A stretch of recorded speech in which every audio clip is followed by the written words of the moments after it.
Hello and welcome students to your study guide channel, जहां मैं आपको गाइड करती हूं आपकी स्टडीज के लिए। तो आज हम जो चैप्टर स्टार्ट करने वाले हैं वो है इंटरनल ट्रेड। बिजनेस स्टडीज के हमने बहुत सारे चैप्टर्स कर लिए हैं और अब हम सिर्फ दो चैप्टर्स से बचे हुए हैं, जो कि है internal trade and external trade, जो आप नेक्स्ट वीडियो में देखेंगे। तो चलिए स्टार्ट करते हैं। इंटरनल ट्रेड क्या होता है, इंटरनल ट्रेड क्या, कितने टाइप्स के होते हैं इंटरनल ट्रेड, और ट्रेड का मतलब क्या होता है, ये सारी चीजें हम इस चैप्टर में पढ़ने वाले हैं, जो आप थोड़ा बहुत पढ़ के आ भी चुके होंगे अपने लोअर क्लासेस में कि होलसेलर क्या होता है, रिटेलर क्या होता है। बेसिकली वही सारी चीजें हमें डीप में पढ़नी है इस चैप्टर में। तो स्टार्ट करने से पहले मैं आपको यही बोलना चाहूंगी कि अगर आपने मेरे चैनल को सब्सक्राइब नहीं किया तो please students subscribe my channel, और अगर आपको मेरी वीडियोस पसंद आती है तो please please like my channel. Okay, so let's have started. तो सबसे पहले जानेंगे कि ट्रेड का मतलब क्या होता है। What do you mean by trade? आप सभी को पता होगा कि ट्रेड हम करते क्यों है, टू अर्न प्रॉफिट। बिजनेस हम करते क्यों है, टू अर्न प्रॉफिट। उसी तरीके से ट्रेड भी, it basically refers to buying and selling of goods and services with the objective of earning profits. ठीक है, यानी कि प्रॉफिट अर्न करने का मोटिव होता है हमारा बेसिकली, इसलिए हम बाय और सेल करते हैं गुड्स को या सर्विसेज को। यही हमारा ट्रेड कहलाता है। Trade is basically classified into two categories, internal trade और एक्सटर्नल ट्रेड्स। अब ट्रेड करना इंपॉर्टेंट इसलिए है बिकॉज अब आजकल क्या हो गया है कि एवरी डे, एवरी मिनट इतने सारे प्रोडक्ट्स, इतने सारे न्यू न्यू प्रोडक्ट्स हमारे डेवलप्ड हो रहे हैं हमारी कंट्री में, जो कि हमारी डे टू डे लाइफ को इजी बनाने के लिए जरूरत है उन सब चीजों की। इतनी सारे इस वजह से ट्रेड की इंपॉर्टेंस बहुत ज्यादा बढ़ गई है अब। ठीक है, और कोई भी कंट्री, नो इंडिविजुअल और नो कंट्री, कोई भी ये नहीं कह सकता कि हम सेल्फ सफिशिएंट है, यानी अगर हमें किसी भी चीज की जरूरत पड़ेगी तो हम उसको प्रोड्यूस कर लेंगे, किसी भी गुड्स और सर्विसेज को हम खुद ही प्रोड्यूस कर लेंगे।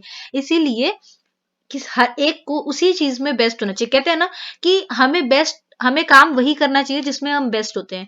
उसी तरीके से एक कंपनी को, एक इंडिविजुअल को वही प्रोड्यूस करना चाहिए, वही गुड्स एंड सर्विसेज प्रोड्यूस करने चाहिए जिनमें वो बेस्ट हो।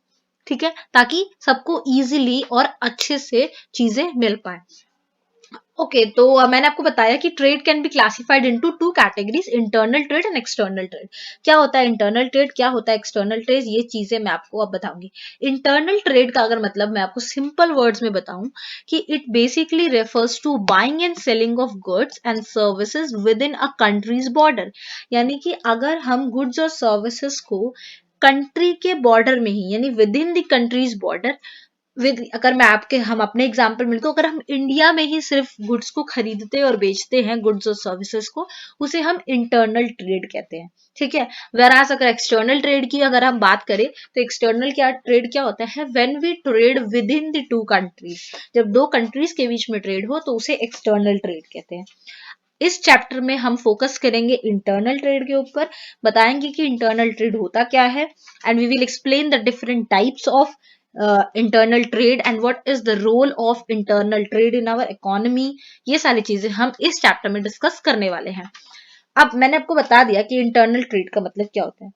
तो अगर आप गुड्स को चाहे नेबरहुड, अपने जो नेबरहुड में आपके नेबर में जो शॉप है वहां से खरीदो, चाहे आप किसी डिपार्टमेंटल स्टोर से जाके खरीदो, या किसी सेंट्रल मार्केट से खरीदो, किसी मॉल से खरीदो, किसी सेल्स पर्सन से खरीदो, किसी एग्जीबिशन से खरीदो, वो सारे किसके अंदर आएंगे, इंटरनल ट्रेड के अंदर ही आएंगे, क्योंकि आप अपनी कंट्री के बॉर्डर में ही रह करके ट्रेड, आप चीजें परचेज कर रहे हो, उसे बोलते हैं internal trade. Internal trade specially occur in the home country, जहां आप हो वहीं पर, विद पेमेंट्स मेड और रिसीव। क्योंकि आप अपनी कंट्री में ही ट्रेड कर रहे हो, तो जो भी पेमेंट्स आप करोगे या जो भी पेमेंट आपको रिसीव होंगी एज अ ट्रेडर, वो आपको किस में होंगी, आपकी अपनी कंट्री की जो करेंसी होगी उसी में होगी। And only a few formalities for traders to complete. क्योंकि जब हम इंटरनली ट्रेड कर रहे हैं, अपनी ही कंट्री के अंदर ट्रेड कर रहे हैं, तो हमें कोई फॉर्मेलिटीज ज्यादा नहीं होती है जो हमें पूरी करनी पड़ती हैं। कोई कस्टम ड्यूटी, क्योंकि जब हम दूसरी कंट्री के साथ ट्रेड करते हैं तो एक कस्टम ड्यूटी होती है, एक इम्पोर्ट ड्यूटी होती है, वो हमें टैक्स बेसिकली वो हमें पे करना पड़ता है। वेराज इंटरनल ट्रेड के केस में ऐसा नहीं होता है। नो कस्टम ड्यूटी और no import duties levied on such trade of as goods are a part of domestic production. क्योंकि गुड्स जो है, जो भी आप खरीद और बेच रहे हो गुड्स और सर्विसेज, वो कहाँ प्रोड्यूस हुई हैं, वो हमारी कंट्री में ही प्रोड्यूस हुई हैं, इसलिए उस पर कोई भी टैक्स नहीं लगता है, कोई भी कस्टम ड्यूटी या कोई भी इंपोर्ट ड्यूटी नहीं लगती है। ना इंटरनल ट्रेड को भी दो तरीके से क्लासिफाई किया गया है, दैट इज होलसेल ट्रेड और रिटेल ट्रेड। होलसेल ट्रेड और रिटेल ट्रेड क्या होता है? होलसेल ट्रेड्स क्या क्या सर्विसेज होलसेल ट्रेड प्रोवाइड करता है, होलसेल ट्रेडर्स कौन होते हैं, ये सारी चीजें अब हम नेक्स्ट पार्ट में जानेंगे। आई होप इंटरनल ट्रेड क्या होता है ये आपको समझ में आ गया होगा। Now let's move on to the wholesale trade. Wholesale trade क्या होता है? तो होलसेल ट्रेड बेसिकली ये होता है कि सपोज आपको अगर किसी भी छोटे से भी किसी भी गुड्स की जरूरत है, सपोज आपको एक बाथ ऑयल की जरूरत है, एक बाथ ऑयल या जो बाथ सोप होता है उसकी जरूरत है, आप क्या करोगे? आप अपने नेबरहुड में आपके जो भी शॉप होगी आप वहां जाओगे, वहां से परचेज करके ले आओगे and then you will use it. पर आपने कभी सोचा वो जो बाथ सोप है वहां वहां पर कैसे आया? आपकी जो नेबर में शॉप है वहां पर कैसे आया? तो उसी का एक चेन होता है, ये पूरी एक चेन होती है। अब एक जगह पर सपोज एक कहीं पर बाथ सोप की जो प्लांट है वो लगी हुई है, वहां पर बाथ सोप जो है प्रोड्यूस होते हैं। अब उन्हें वहां से कोई खरीदता होगा, खरीदने के बाद आपके जो नेबर में शॉप है वहां पर जाकर उन्हें देता होगा, बेचता होगा, फिर उसके बाद आप अपनी नेबर में शॉप पे जाते होंगे और वहां से परचेज करते होंगे। यही एक चेन है जो चलती आ रही है और यही चेन आपने अपनी लोअर क्लासेस में भी पढ़ी है। तो इन्हीं में जो टर्म्स हम यूज करते हैं वो हम जानेंगे कि जो मैन्युफैक्चरर है वहां से कौन लेके आता है, फिर वहां से हमारे शॉप में कौन देता है, और फिर हम जो कंज्यूमर्स होते हैं वो कैसे लेते हैं। यही सारी टर्म्स है। सबसे पहली जो टर्म है वो है होलसेल ट्रेड। होलसेल ट्रेड क्या होता है? जब बहुत बड़ी एरिया में बहुत बड़े क्वांटिटी में जब हम परचेज करते हैं, होलसेल क्या होता है कि सपोज एक फैक्ट्री है, बात हम अपने एग्जांपल पे ही रहते हैं, सपोज एक फैक्ट्री है बाथ सोप की, ठीक है, और वहां पे बाथ सोप मैन्युफैक्चर होता है। बाथ सोप मैन्युफैक्चर होता है तो हम क्या बाथ सोप की जो फैक्ट्री है वहां जाते हैं? नहीं जाते हैं। तो वहां कौन जाता है? वहां जाता है होलसेल ट्रेडर जाता है। जो होलसेल ट्रेडर होता है वो बहुत बड़ी क्वांटिटी में वहां से पहले परचेज करेगा। पहले कौन परचेज करेगा? पहले होलसेल ट्रेडर जो होगा वो परचेज करेगा। उसके बाद होलसेल ट्रेडर उसे परचेज कर लेगा और अपनी किसी वेयर हाउस में रख लेगा, ठीक है। वेयर हाउस में रखने के बाद अब जो छोटी छोटी शॉप्स आपके आसपास जो शॉप्स हैं, वो शॉप वाले क्या करेंगे? होलसेल ट्रेडर के पास जाएंगे, बोलेंगे कि हमें इतनी प्रोडक्ट्स, इतनी बाथ सोप्स हमें चाहिए। तो होलसेल ट्रेडर उतने बाथ सोप जो आपके शॉप वाले जो हैं, जिनको हम रिटेलर बोलते हैं, क्या बोलते हैं? रिटेलर। तो उन रिटेलर्स को दे देगा और वही रिटेलर्स आपको दोबारा रीसेल कर देंगे। आई होप कि आपको ये जो चेन मैंने अभी आपको बताई वो समझ में आ गई होगी। अगर आपको वो चेन समझ में आ गई तो आपको मतलब समझो पूरा चैप्टर समझ में आ गया। पूरा चैप्टर समझ में आ गया क्योंकि अब हमें सिर्फ कंटेंट पे फोकस करना है। मेन आपका कॉन्सेप्ट यही है जो यहाँ पर यूज हुआ है। होलसेल ट्रेड क्या होता है सबसे पहले देखेंगे। It basically refers to buying and selling of goods and services in large quantities for the purpose of resale। यहाँ पे रीसेल वर्ड इंपॉर्टेंट है। क्यों इंपॉर्टेंट है? क्योंकि जो होलसेल ट्रेडर होता है, होलसेल ट्रेडर कौन होता है? जो होलसेल ट्रेड में बेसिकली इन्वॉल्व रहता है, एंगेज रहता है, वो होलसेल ट्रेडर होता है। उस पर्सन को होलसेल ट्रेडर बोलते हैं। तो जो भी पर्सन होलसेल ट्रेडर बेसिकली क्या करता है, जब बहुत लार्ज क्वांटिटी में बाय या सेल करता है, ठीक है, for the purpose of resale, उसे दोबारा बेचने के लिए, क्योंकि वो मैन्युफैक्चरर ने होलसेल ट्रेडर को बेच दिया, अब होलसेल ट्रेडर उसे दोबारा बेचेगा रिटेलर को, ठीक है। इसीलिए for the purpose of resale या किसी इंटरमीडिएट यूज के लिए। Wholesaling is concern with the activities of those persons और establishment which sell to retailers. जो मैंने आपको बताया कि होलसेलिंग इज बेसिकली क्या करते हैं, वो पर्सन्स होते हैं या वो स्टैब्लिशमेंट्स होते हैं। कई बार होलसेल ट्रेडर जरूरी नहीं है एक पर्सन ही हो सकता है, वो कोई कंपनी भी हो सकती है, कोई स्टैब्लिशमेंट भी हो सकती है जो कि मैन्युफैक्चरर से लार्ज अमाउंट में खरीदे, लार्ज क्वांटिटीज में खरीदे और उसके बाद रिटेलर को दे। तो होलसेलर क्या करता है? सेल टू द रिटेलर्स या अदर मर्चेंट्स और to industrial, institutional, commercial users, इन सारे लोगों को बेच देता है। But who do not sell in significant amount to ultimate consumers. But ये वो नहीं होते जो कि अल्टीमेट कंज्यूमर्स को बेचते हैं। होलसेलर्स, तो होलसेल इसलिए wholesaler serves as an important link. तो होलसेलर किसके बीच में एक इंपॉर्टेंट लिंक बनाते हैं, एक ब्रिज बनाते हैं, मैन्युफैक्चरर्स और रिटेलर्स। क्योंकि यहाँ पर मैन्युफैक्चरर है, मैन्युफैक्चरर से गया किसके पास, होलसेलर के पास, होलसेलर से किसके पास गया, रिटेलर के पास, एंड रिटेलर से किसके पास आया, कस्टमर या कंज्यूमर के पास। आई होप कि समझ में आ गया होगा आपको। तो होलसेलर ने किसके बीच में लिंक बनाया, मैन्युफैक्चरर और रिटेलर के बीच में एक इंपॉर्टेंट लिंक क्रिएट किया। दे इनेबल द प्रोड्यूसर्स, यानी जो मैन्युफैक्चरर्स हैं या प्रोड्यूसर्स हैं, उनको not only to reach large number of buyers spread over a wide geographical area but also perform a variety of functions in the process of distribution of goods and services। तो wholesaler जो है वो सिर्फ उन जो manufacturers होते हैं उनकी इसमें ही हेल्प नहीं करते कि हमारे प्रोडक्ट्स को बहुत लार्ज नंबर ऑफ बायर्स के पास, बट वो बहुत सारी एक्टिविटीज में हेल्प करते हैं।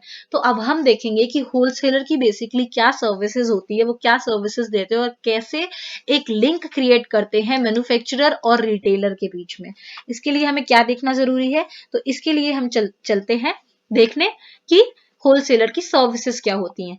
Now come on to the services to the manufacturers. अब होलसेलर जो होते हैं वो दोनों को सर्विसेज प्रोवाइड करते हैं, मैन्युफैक्चरर्स को भी और रिटेलर्स को भी। ये मैन्युफैक्चरर्स की तो हेल्प करते हैं, उनके जितने भी प्रोडक्ट, सपोज बाथ सोप ही है, बाथ सोप जो फैक्ट्री ने तो बना दिया, अब उन फैक्ट्रीज से अलग अलग कस्टमर्स के पास ले जाने में किसका मेनली हेल्प होता है, होलसेलर्स का। ठीक है, क्योंकि ये अलग अलग जगह पर अलग अलग टाइम पर जब जरूरत हो तब जा करके वहां पर उनको प्रोवाइड करवाते हैं बहुत ही रीजनेबल कॉस्ट पर। इसीलिए होलसेलर की सर्विसेज मैन्युफैक्चरर्स के लिए इंपॉर्टेंट है। तो सबसे पहला सर्विस जो है वो है, first one is facilitating large scale of production.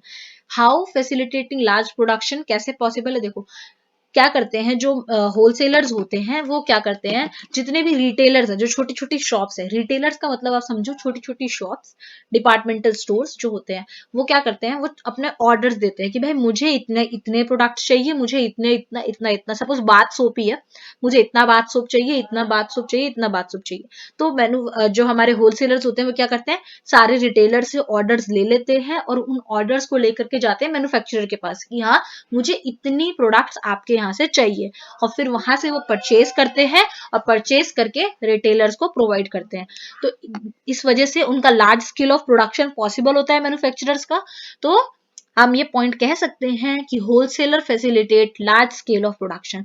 Small orders from a variety of merchants are collected by wholesalers. Wholesalers क्या करते हैं, छोटे छोटे ऑर्डर्स लेते हैं बहुत सारे मर्चेंट से, who then transmit the pool of orders, फिर इन सारे ऑर्डर्स को इकट्ठा करके वो मैन्युफैक्चरर के पास जाता है और बल्क में वहां से परचेज कर लेता है। Now the next point is bearing risk.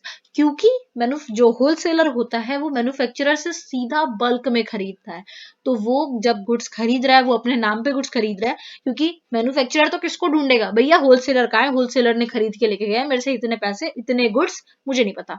तो होलसेल मर्चेंट्स जो होते हैं deal in goods in their own name and take delivery of the goods and keep the goods purchase in large lots in their where houses.